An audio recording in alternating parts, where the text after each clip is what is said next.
You have also spoken out about the issue of religion in politics, and earlier in the campaign you talked about John F. Kennedy's famous speech to the Baptist ministers in Houston back in 1960. Here's what you had to say. Very late in my political career, I had the opportunity to read the speech, and I almost threw up. You should read the speech. That speech has been read, as you know, by millions of Americans. Its themes were echoed in part by Mitt Romney in the last campaign. Why did it make you throw up? Because the first substantive line in the speech says, I believe in America where the separation of church and state is absolute. I don't believe in an America where the separation of church and state is absolute.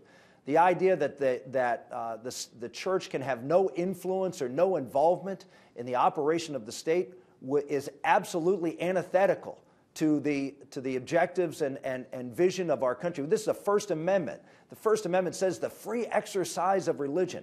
That means bringing everybody, people of faith and no faith, into the public square.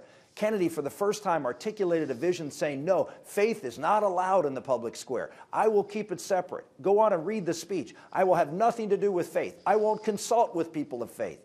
It was an absolutist doctrine that was foreign at the time of 1960. And I went down to Houston, Texas, 50 years, almost to the day, and gave a speech and talked about how important it is for everybody to feel welcome in the public square. People of faith, people of no faith, and be able to bring their ideas, to bring their passions into the public square and have it out. James Madison referred to that as the perfect remedy.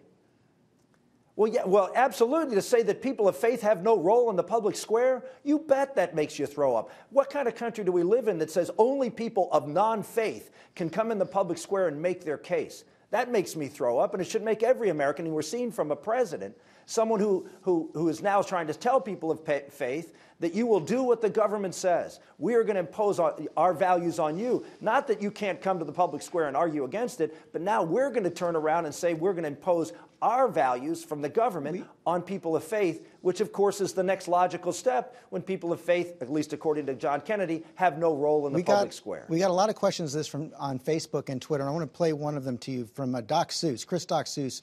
What should we do with all the non-Christians in this country? If I do not hold his belief, which I do not, how does he plan on representing me?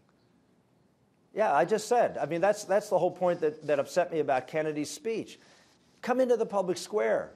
There are people I disagree with. Come to my town hall meetings, as people have done, and disagree with me, and let's have a discussion. Let's air your ideas. Let's bring them in. Let's explain why you believe what you believe and what you think is best for the country. People of faith, people of no faith, people of different faiths.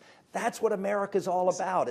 It's bringing that diversity into and challenge of the different ideas that motivate people in our country. That's what makes America work. And what we're seeing, we saw in Kennedy's speech is just the opposite, and that's what was upsetting about it.